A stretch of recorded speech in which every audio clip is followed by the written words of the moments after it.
جو بھی big constructor ہوتا ہے وہ بگ ڈسٹرکٹر بھی ہوتا ہے, وہ اتنی توڑنے کی بھی صلاحیت رکھ رہا ہو, خواہ وہ کوئی شخص ہو یا وہ کوئی چیز ہو. میشو کاکو کی مجھے بات یاد آ رہی ہے, فزسسٹ ہے امریکہ کا.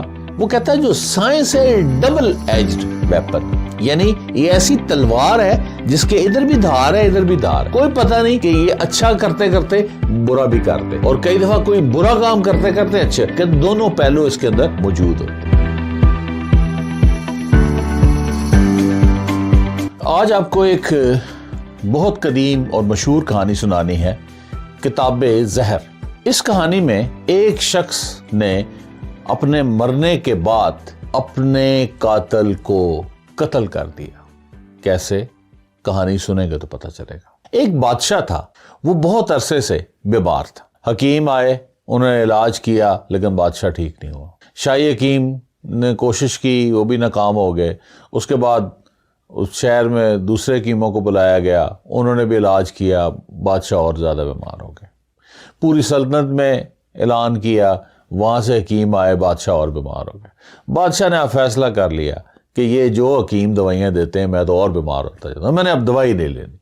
بادشاہ چلنے پھرنے سے بھی قاصر ہو گئے, اور اس نے منادی کرا دی, یعنی اعلان کروا دیا پوری سلطنت میں کہ میں نے حکیم آئے یا جو بھی آئے میرا علاج کرے, دوائی کے بغیر جو میرا علاج کرے گا اس کو میں اتنی بڑی جاگیر دوں گا, اور ساتھ اس کو میں اپنا وزیر خاص مقرر کروں گا, سب سے بڑا وزیر.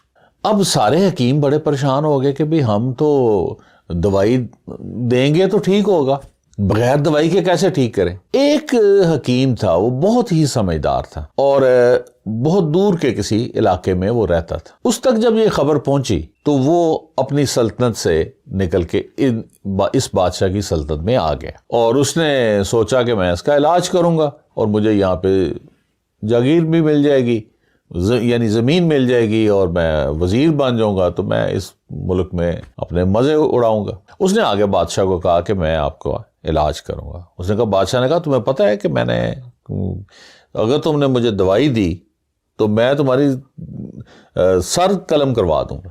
اس نے کہا نہیں میں نے دوائی کو نہیں دینی, میں آپ کا ویسے ہی علاج کروں. اس نے کہا اچھا ٹھیک ہے, پھر تو میں راضی ہوں. اس نے کہا بس آپ کو یہ کرنا ہوگا بادشاہ سلامت کہ صبح صبح اٹھ کے نا آپ نے ایک دیوار کو نا گیند مارنا, آدھا گھنٹے تک اس کو گیند مارنا ہے, ویسے پھینکنا ہے پھر پھینکنا ہے پھر. تو اس نے بادشاہ کو وہ گیند دے دیا. بادشاہ جناب صبح صبح اٹھے, وہ دیوار کے ساتھ ایسے گیند مارے, پھر آئے, پھر دیوار میں ایسے مارے. بیچارہ بڑا لاغر تھا, بڑے مشکل سے مار رہا تھا. لیکن اس نے دیکھا 2-3 دنوں میں کہ اس کی حالت کچھ بہتر ہو گئی, اور بادشاہ آدھے گھنٹے تک اور کبھی کبھی گھنٹے تک وہ گیند جو ہے دیوار کو مارتا رہتا تھا. 1 مہینہ گزرا تو بادشاہ بالکل ٹھیک ہو. تو بادشاہ نے اپنے وعدے کے مطابق اس حکیم کو بہت بڑی جاگیر دے دی جو کئی شہروں پہ مشتمل تھی, اور اس کو وہ مل گئی, اور ساتھ اس کو وزیر خاص یعنی بڑا وزیر جو ہے وہ رکھ لیا.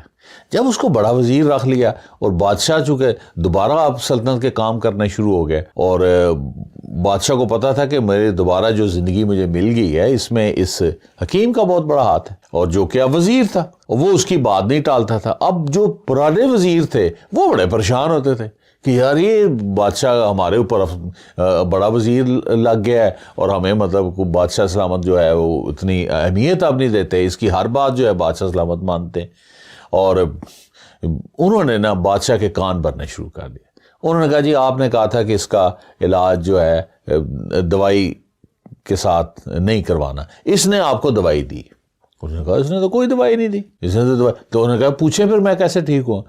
تو بادشاہ جو ہے, بادشاہ کو تجسس ہوا. بادشاہ نے حکیم سے پوچھا کہ تم مجھے بتاؤ کہ تم نے مجھے کیسے ٹھیک کیا. اس نے کہا بات یہ ہے کہ میں یہ نہیں بتا سکتا. اچھا, وزیروں نے بادشاہ کے کان بھرنے شروع کر دیے کہ یہ جادوگر ہے, اس نے آپ کو جادو کے زور پہ ٹھیک کیا, اگر دوائی دی ہوتی تو یہ بتا دیتا. حالانکہ وہ یہ بھول گئے تھے کہ دوائی, بادشاہ نے کہا تھا اگر دوائی دی تو میں تمہارا سر قلم کر دوں گا. انہوں نے کان بھرنے شروع کر دیے. پھر بادشاہ نے پھر اس کو کہا, وزیر کو, وہ حکیم کو, کہ تم مجھے بتاؤ کہ کس طرح سے تم نے مجھے ٹھیک کیا. اس نے کہا جی میں اپنی زندگی میں نہیں آپ کو بتا سکتا. ظاہر ہے وہ کیسے بتا سکتا تھا. اب وزیروں کو پھر موقع مل گیا انہوں نے کہا جی یہ پکی بات ہے، یہ جادوگر ہے بادشاہ سلامت، اور یہ آپ کی سلطنت پہ قبضہ کرنا چاہتا ہے، اور دوسرا وہ اگر کہتا ہے کہ میں اپنی زندگی میں نہیں بتا سکتا تو بادشاہ سلامت اس کو ختم کرے، تو فٹافٹ مر جائے گا۔ تو یہ اس نے خود ہی کہا کہ میں اپنے مرنے کے بعد بتاؤں گا، اس کو پھانسی کی سزا دیں۔ بادشاہ کو ذہن میں بات آئی،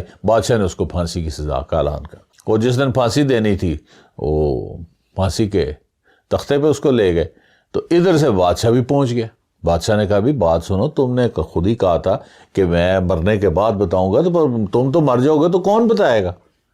اس نے کہا کہ میں نے وہ جو راز ہے نا وہ اپنی کاپی کے صفحہ نمبر 2 پر لکھ دی ہے، تو لیکن صرف آپ نے وہ دیکھنا ہے اور کوئی نہ دیکھے۔ خیر اس کو پھانسی دی، بیچارہ فوت ہو گیا۔ اس کے بعد بادشاہ جلدی جلدی جناب پہنچا، اس کی وہ کاپی نکلوائی، کاپی نکلوا کے جب صفحہ نمبر 302 پہ پہنچا تو دونوں صفحے جڑے ہوئے تھے، وہ کھولے، ایسے کر کے کھولے، نہیں کھولے، پھر زبان ایسے اس نے لعاب لگایا، پھر اس نے کھولے، ٹھیک ہے، پھر لعاب لگایا، پھر بڑی زور سے، خیر کھل گئے تو آگے دیکھا تو اس میں لکھا ہوا تھا کہ اے بادشاہ، میں جادوگر نہیں، صرف اور صرف حکیم ہوں۔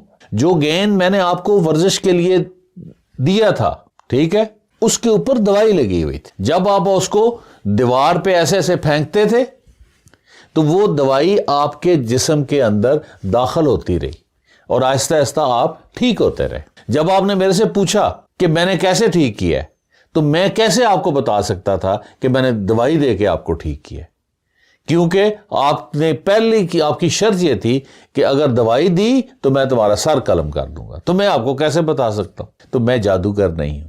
اب دوسری بات سن لیجئے کہ صفحہ نمبر 302 کے اوپر ایک خطرناک زہر میں نے لگا دیا تھا، جسے آپ نے ٹچ کیا، چھوا، اور اس کے بعد زبان پہ لعاب لگایا تاکہ صفحہ کھل جائے، تو وہ اب آپ کی زبان تک پہنچ چکا ہے۔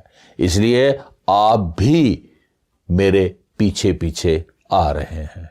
اور یوں بادشاہ بھی مر گیا، اور وہ ایسا شخص بن گیا جس نے اپنے مرنے کے بعد اپنے قاتل کو قتل کیا۔ This was the fun no have effect.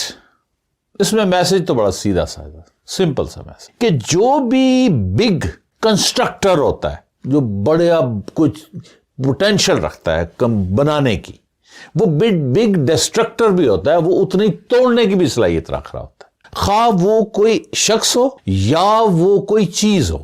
جو بڑا کر سکتی ہے وہ ادھر دونوں سائڈوں پہ کر سکتی ہے۔ میشو کاکو کی مجھے بات یاد آ رہی ہے، فزسسٹ ہے امریکہ کا، وہ کہتا ہے جو سائنس ہے ڈبل ایجڈ ویپن، یعنی یہ ایسی تلوار ہے جس کے ادھر بھی دھار ہے ادھر بھی دھار ہے، کوئی پتہ نہیں کہ یہ اچھا کرتے کرتے برا بھی کرتے، اور کئی دفعہ کوئی برا کام کرتے کرتے اچھا، کہ دونوں پہلو اس کے اندر موجود ہوتے ہیں۔ جیسے آپ دیکھ لو نیوکلیئر ریکٹر ہے، چاہیں تو آپ بجلی بنائیں، لاکھ واٹ بجلی بنائیں اور سارے مسائل جو ہیں بجلی کے ساتھ ریلیٹڈ ہیں، اور چاہے تو اسی نیوکلیئر ریکٹر سے ہیروشیما اور ناگاساکی کو تباہ کر دیں۔ اسی طرح جو بگ پوٹینشل والے لوگ ہوتے ہیں، چنگیز خان جب چھوٹا بچہ تھا تو اس کا جو مخالف قبیلہ ہے انہوں نے اس کا باپ کو اور اس کے خاندان سارے کو مار دیا تھا۔ اس سے پہلے وہ بہت ہی ہمبل سا آدمی تھے، لیکن پوٹینشل تھی، اور اس نے چھیڑا، اور اس کے بعد پھر وہ چنگیز خان بن گیا۔ وہ بگ کنسٹرکٹر تھا اور بگ ڈسٹرکٹر بن گیا۔ اسی طرح کئی دفعہ بگ ڈسٹرکٹر بھی بگ کنسٹرکٹر بن جاتے ہیں۔ اشوک ایک بہت بڑا بادشاہ تھا موریہ خاندان کا، اور 261 BC میں کالنجا کے ساتھ اس کی جنگ ہوئی، موریہ امپائر کی، جس کا سربراہ اشوک تھا، اور کالنجا اسٹیٹ کی، اور اس میں 1.5 لاکھ بندے جو ہیں وہ اشوک کی فوج نے مار دیے۔